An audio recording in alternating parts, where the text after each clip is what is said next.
Good morning. Good morning, everybody. Thank you for coming. I'm Jennifer Schultz. I'm the Senior Vice President of Marketing and Communications for OU Medicine. We're so happy that you're here today to hear this morning's exciting announcement. I have the honor of introducing our speakers.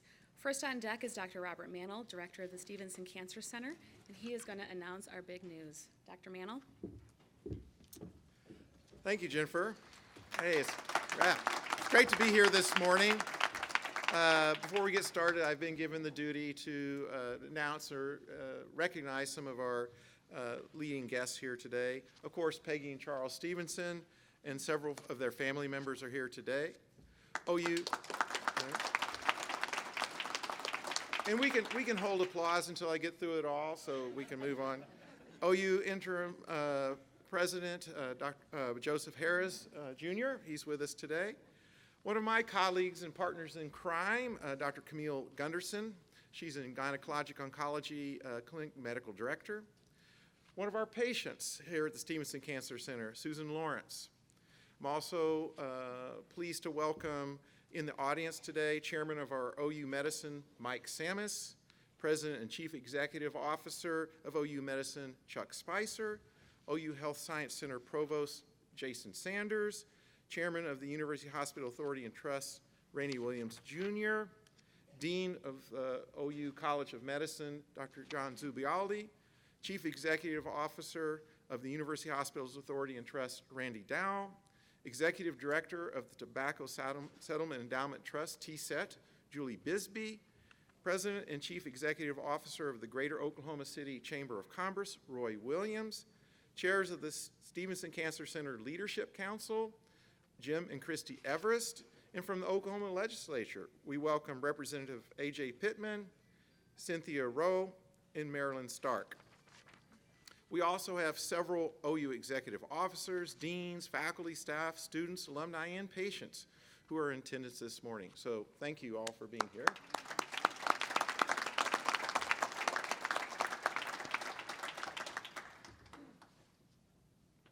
You have cancer. The three most frightening words a patient can hear from their physician. 1 in 2 Oklahoma men and 1 in 3 Oklahoma women will hear these words sometime in their life. As of today, 35% of patients with a cancer diagnosis will succumb to their disease. Everybody in the room has been impacted by this cruel disease, either personally or as a family member or friend of a patient. Well, in 2001, the citizens of Oklahoma decided to make a difference. The state legislature passed House Bill 1072, calling on the University of Oklahoma to establish a statewide cancer center to lead the fight against cancer through research, education, patient care, and community outreach. In 2004, the citizens of Oklahoma passed State Question 713, providing income from a new tobacco tax to start the process. With supplemental funding from the state legislature and the governor's office and investment from the University Hospital Authority and Trust, this wonderful building that we're in today was brought to reality in 2011. Our hospital partner, OU Medicine, provided critical support to recruit 40 new physicians specializing in cancer care and research to Oklahoma. The Tobacco Settlement Endowment Trust, TSET, partnered with the University of Oklahoma to recruit in over 50 funded cancer researchers engaging in laboratory, clinical, and population health studies. And in addition to all this support I've mentioned, the philanthropic community has rallied around this cause. Donations, both large and small, have allowed the Stephenson Cancer Center to fulfill their mission to reduce the burden of cancer in Oklahoma. Let's pause for just a second to see what has been the outcome of this investment so far. First, in 2018, the Stephenson Cancer Center became one of only 71 NCI-designated cancer centers in the entire nation, placing us at the top 2% of all cancer programs in the country and the only such center in Oklahoma.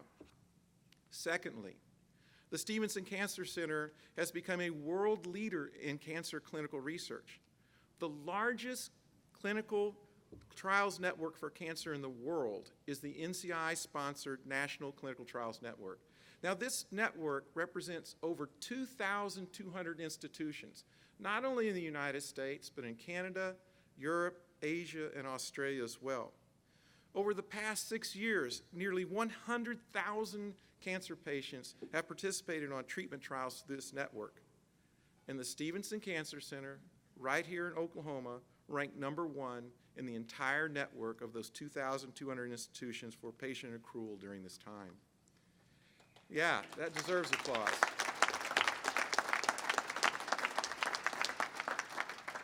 And by the way, our patient today was one of those patients that allowed us to bring that type of cutting-edge care and participate, and you're going to hear from her.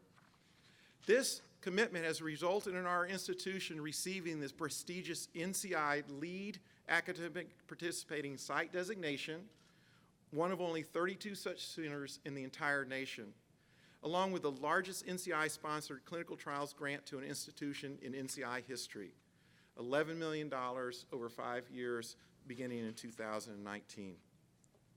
Earlier this year, the Stephenson Cancer Center's hospitals partner, OU Medicine, were ranked in the top 50 in the nation for cancer care by U.S. News & World Report.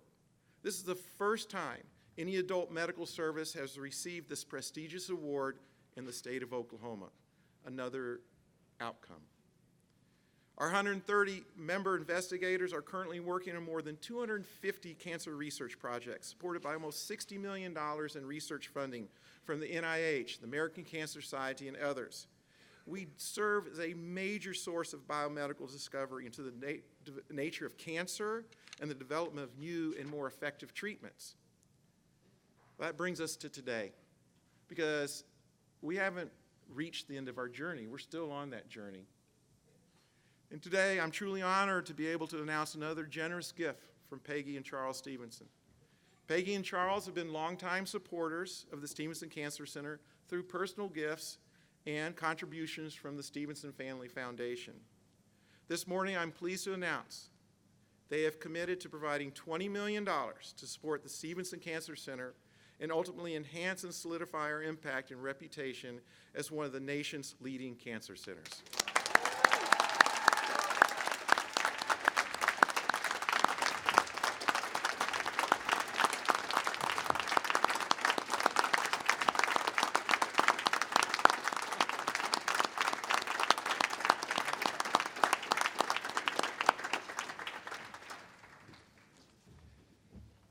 Now, this gift will be delivered over a 5-year period at the rate of $4 million a year. It's designated to provide faculty support to endow 5 chair positions, provide 5 recruitment packages, and work towards recruiting individuals towards this cancer center in research.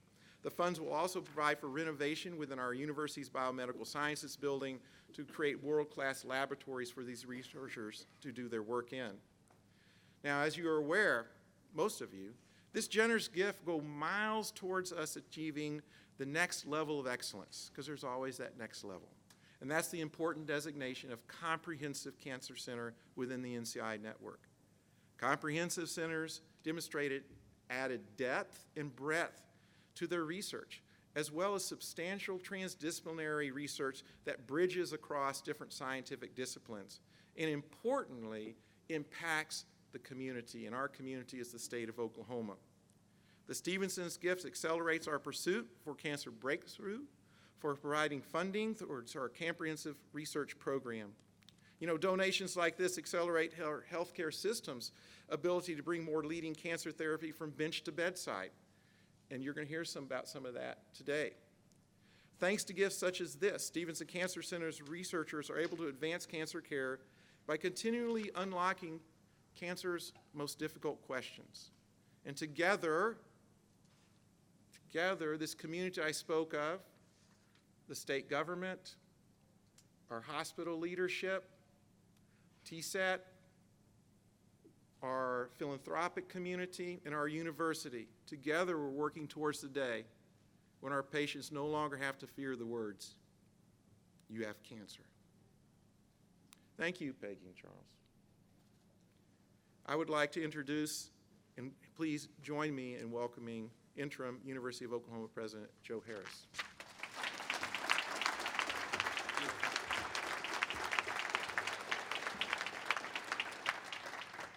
What a remarkable day. It is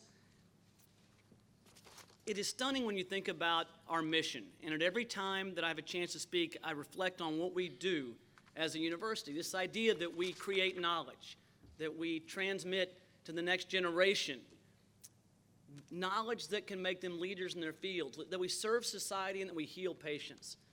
And we talk about bold visions and great dreams and those things that we can do with our lives that actually impact others. And oftentimes they're just that, they're just dreams. But on days like today that you look around, you realize that mission can be fulfilled. And you look around, you realize that this building we're in right now is a testament to that. Right? You heard the chronology that was laid out by Dr. Mannel, and his leadership has been profound. When you look at this building, it really is a testament of what we can do and can be. It really is that. The chronology of starting in 2001, right, with the bill written that said we would have a comprehensive cancer center, and then this dream and this goal of being among those elite cancer centers, that top 2%. Right? And it came to pass not because the university itself was great. Right? It came to pass because we worked together. All of those entities Dr. Mantle described together is what it takes to achieve that vision together. And this tells us that we can do it, and we have done it, and that we have goals that are ahead of us. And we're talking about hearing those words about being told that you have cancer. Everyone in this room, right? The statistics prove it out. 1 in 2 men in Oklahoma, 1 in 3 females, right? 1 in 6 of all Oklahomans get treated here right now, with the number gaining in frequency. But everyone here has been touched by it. I was looking across our community that's here together today, right? I see friends and loved ones, right, that in their 30s were diagnosed, right, with ovarian cancer and thought they had no chance.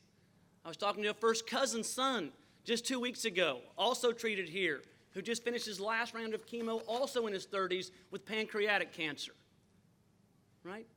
Withered, beaten down by the treatments, but with a chance and a real opportunity for success and a longer life. And so that's what's taking place here every single day, and it touches all of us. And so as we stand here today and think about what this gift means, right? It means many things, right? It is yet another gift by the Stevensons, because the Stevensons already made this possible.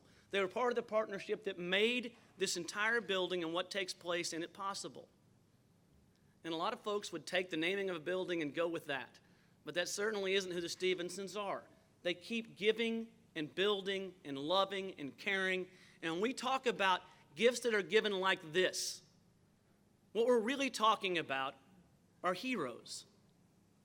Right? I mean, Charlie and Peggy are our heroes. They're people that have the opportunity and didn't just take the opportunity for themselves, but actually gave it to others. And they inspire all of us. And so as we sit here today with a $20 million gift being given to help advance our mission, we have the obligation to match that.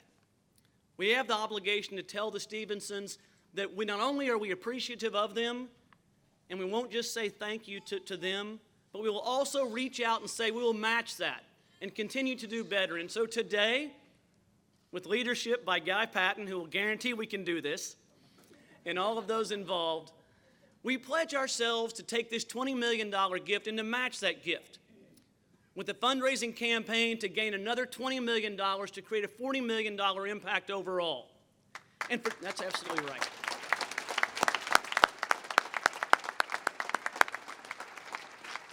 And in many ways, that's just the beginning, right? We're going to continue this journey together. Because what happens here in this building, what happens with the professionals in these spaces, what happens with the community members that are here, everyone in this room has dedicated part of their life to advancing the mission of this cancer center, of this health sciences center, and of this university. And it is humbling, and it is an honor that I do not deserve to get up here and speak to you all about this. But I can assure you, it's with a depth of an understanding of what you're doing and what we are doing collectively about this. Now, Charlie and Peggy, I've had the opportunity, I've known them for a long time by reputation, and over the last few years, especially the last 6 months or so, I've had a chance to get to know them as people. And, it's always what folks say behind your back that really matters, right? When the cameras are rolling, you know it's going to be good. But everyone, when they speak of Charlie and Peggy, say the same things, right? It's about kindness and love, and they're humble. I can almost hear them groan when I said heroes.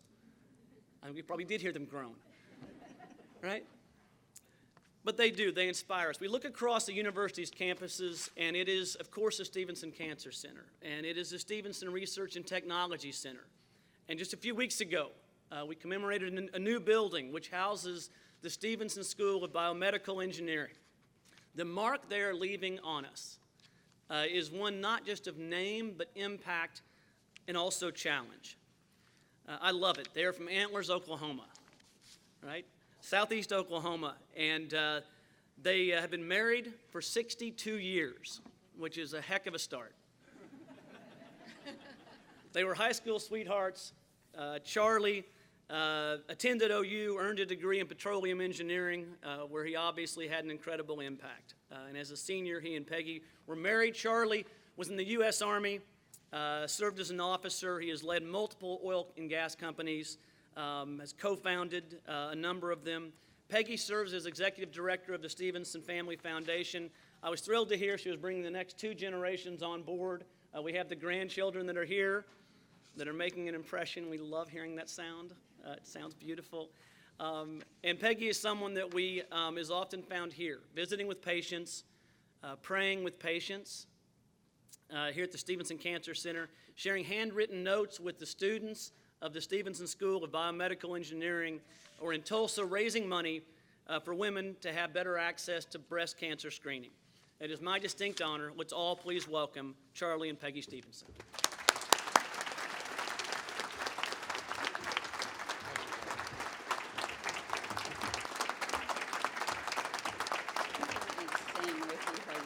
You can do that.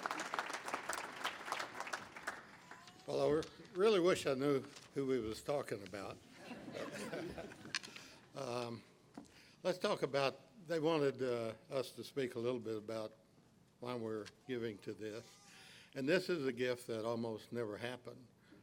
We have been invited to come over by President Boren and Molly for lunch, and they had something they wanted us to see. And there's no free lunches with President Boren. And we knew that coming over. So we were talking about what we might do, and we had given quite a bit to the university, and we decided that perhaps we should spend more time in our community in Tulsa. So we were prepared to say no when we came over here and listened to whatever pitch he was going to make to us. So as we put on our hard hats and started walking through the building while it was under construction, we didn't get very far till they turned around and said, this is going to be our new cancer center, and they would like to have our support to help finish the project. Well, that really surprised us because we had not heard anything about a new cancer center being built over here at the university. So as we proceeded on with the tour, and we were told about how the research that was going to be done here at the Cancer Center would help immensely with the diagnosis and treatment of our patients that are around here in Oklahoma. It would allow them to not have to go out of state to get world-class cancer treatment. They wouldn't have to go to Mayo. They wouldn't have to go to MD Anderson. You could get the same quality of service and help here as anywhere else. So that really became a pretty easy sell for us because of the impact that cancer has had on our family. My mother and father passed away from lung cancer, complications of it. Peggy's mother passed away from melanoma, and Peggy was diagnosed probably over 20 years ago, 22, with stage 2 breast cancer. And that was treated at Mayo in Florida, and she's been cancer-free ever since. And our granddaughter's husband was diagnosed with MSC. It's a complicated deal. That was diagnosed and treated successfully. So the list just goes on and on. So it was easy for us to say yes to the original ask. And we've been extremely pleased as we have watched what has transpired here at our cancer center. The growth in not only the facility, but the researchers that we have, the doctors we have, the support staff that Dr. Mannel has put together is truly outstanding. And the growth we've had, just patient care, and our ability within a short period of time to get our NCI designation, amazing, quite frankly. So it's time again for us to give, to get us to the next level. And so our family is pleased that we can offer this challenge grant to help us get there. And we would like to thank all the people that have made the success here possible. And we would like to thank all the people who originally gave to make this cancer center possible. So thank you all.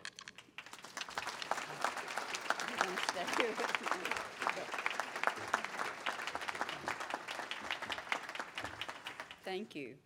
I would like to share with you one of the many letters and thank yous that Charlie and I have received. In the patient's own words, I am so grateful for the provision of the Stephenson Cancer Center. It has made a great difference in my life. The staff is friendly, caring, and helpful. I have been delighted with my doctors. He is really one in a million, the best doctor I have ever encountered. He discussed my treatment right off. Having started my treatment journey at MD Anderson nearly 8 years ago, I must say that my doctor is the best that has treated me. He is thorough, caring, and wicked smart. And he underlined that. And now I want to say from my own words what the cancer is to me, center is to me. It's giving to others is the best. And praying for knowledge and researchers to find a cure. Thank you.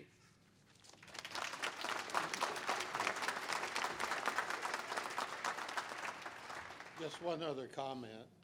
We get a lot of letters and cards, and people even stop us on the street and tell us about the cancer center and the treatment and the help that they've had here. And it's not just us they're thanking, it's thanking everybody here that makes that possible. So thanks.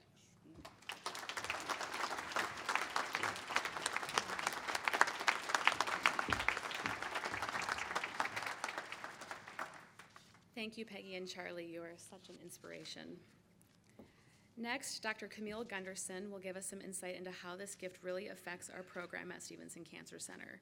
Dr. Gunderson is Medical Director of the Gynecologic Oncology Clinic at Stevenson. Dr. Gunderson.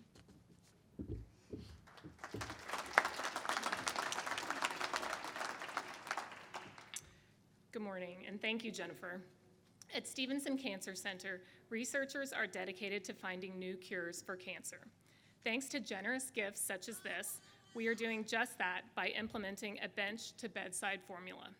We have scientists in our biomedical research building who are performing laboratory experiments and harnessing knowledge from basic sciences in order to produce new drugs, devices, and treatment options for patients. This includes old drugs, which are being repurposed, as well as new, revolutionary, and state-of-the-art drugs.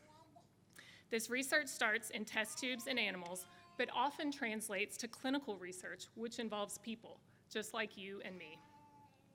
Volunteers participate in carefully conducted investigations that ultimately uncover better ways to understand, prevent, diagnose, and treat cancer. This gift from the Stevensons will help us grow and focus on laboratory research. Clinical trials are an extension of laboratory experiments and are the arena of cancer research in which we are evaluating new treatments and therapies. Access to clinical trials can mean a new chance at life, or at least an improved quality of life. This can mean everything to a patient.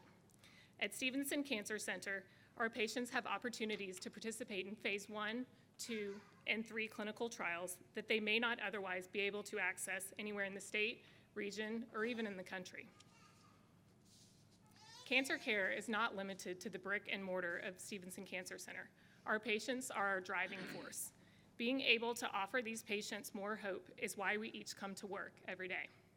We are truly grateful to the Stevensons for their passion in helping cancer patients and also their families.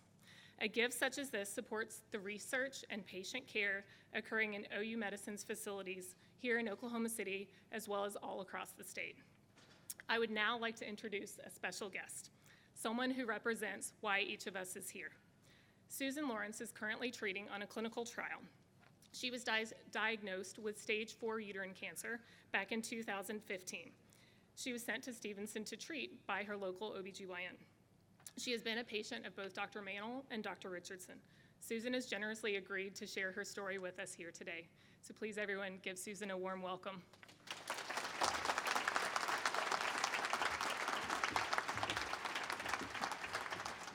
Thank you.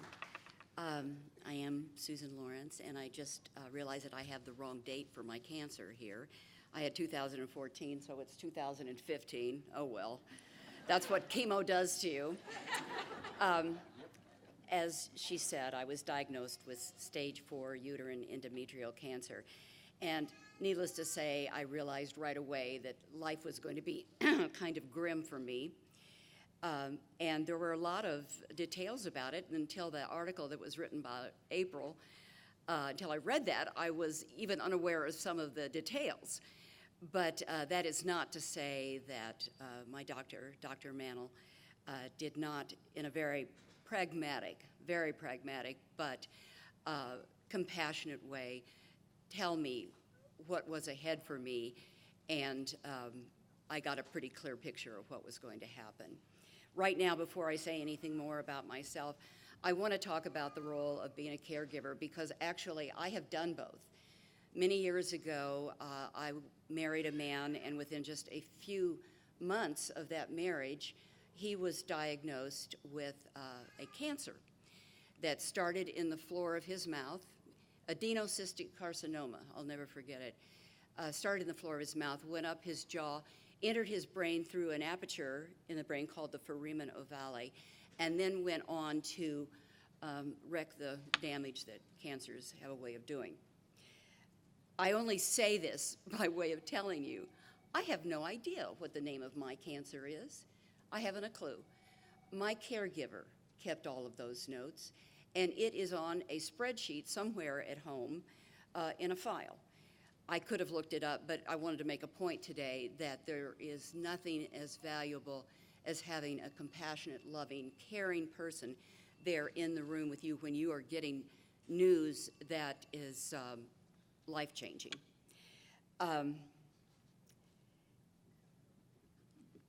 Having said that, I want to emphasize that I realize that with all of this, incredible blessings have come my way. What are the chances that I would be in Oklahoma City, that I would develop uterine cancer, that I would have the Stephenson Cancer Center right here, that I would have Dr. Mannel to go to right away? I have a friend who believes in getting 10 references before you settle in with anybody. So before I was quite comfortable here, she went to her gynecologist right away and came back with her tail between her legs saying, it was Dr. Mannel who was recommended. So that's indeed what I stayed with. And then, of course, went on to Dr. Richardson, and both of them I just have such great regard. To me, this is God taking care of me despite the overwhelming news that I received. I don't mean this to be a sermon, I truly don't, but I must share with you now that I believe that there is a wholeness that comes to the individual spirit, which can only be achieved by going through some kind of suffering, whether that is a loss, a grief, a divorce, you name it. We've all been there. We all have had it. 1 in 3 of us gets cancer, but it can be regarded as a very positive that comes to your life. Last week, I was invited by a friend to go out to Heritage Hall, where a rabbi from Los Angeles, Rabbi Steve Letter, who has just written a book about suffering, was there. And I was so grateful for it because his message just absolutely resonated with me. Suffering is something we all go through. We go through it, and we do come out the other end.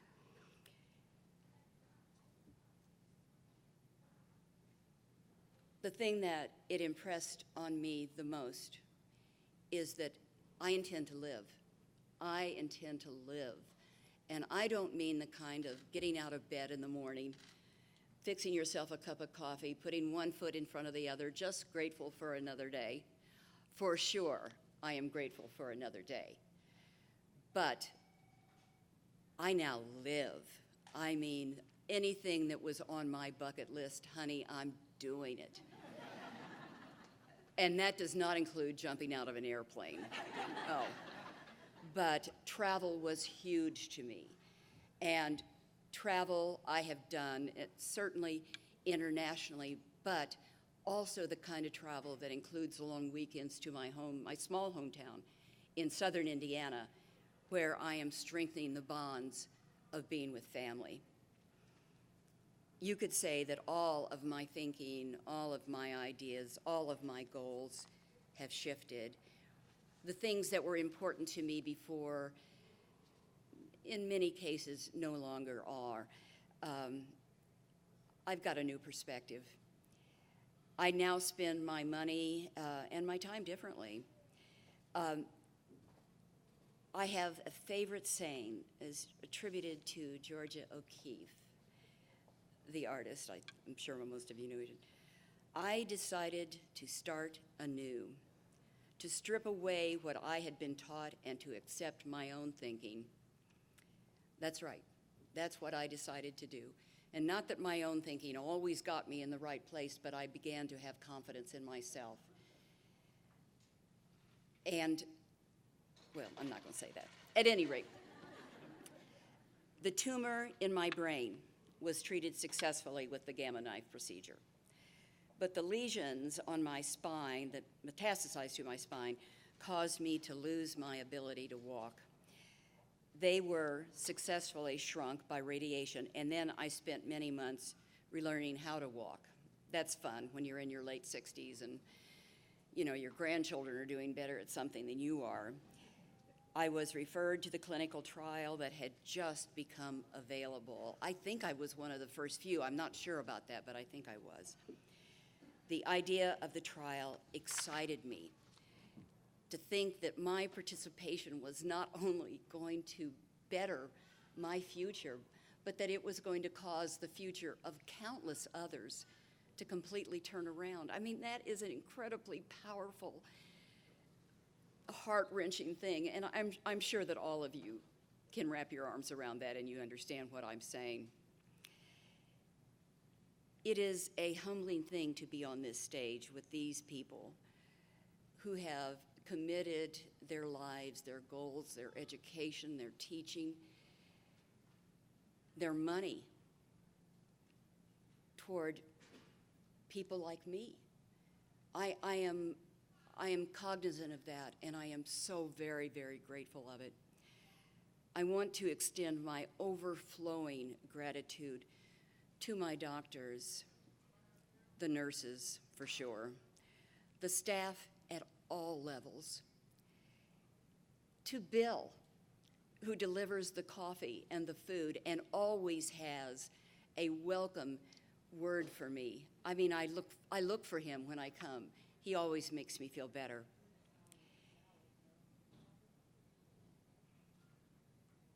I also want, my daughter told me to include this. I wasn't sure I should, but I am going to.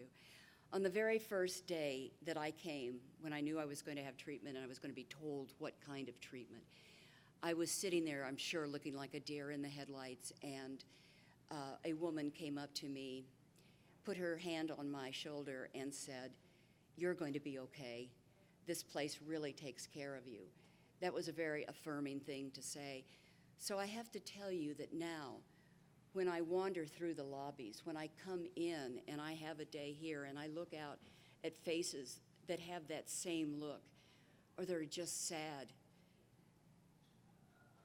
I have made a habit of going up to them and touching them on their shoulders and asking them for their name and asking them if I can pray for them.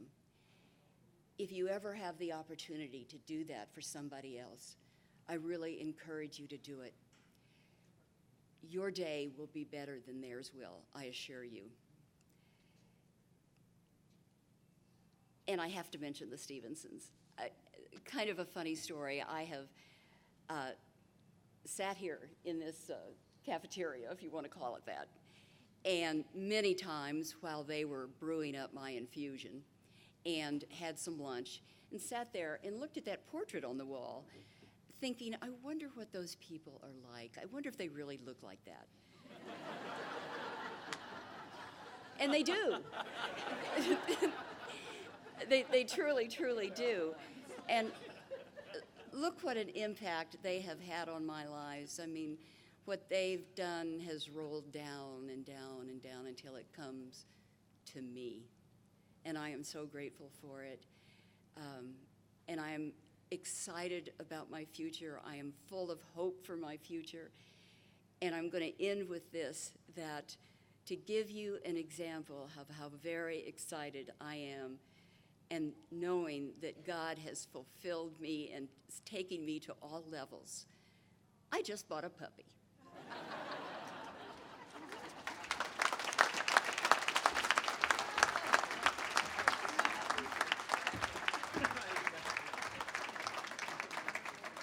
Thank you, Susan. That was beautiful and inspiring.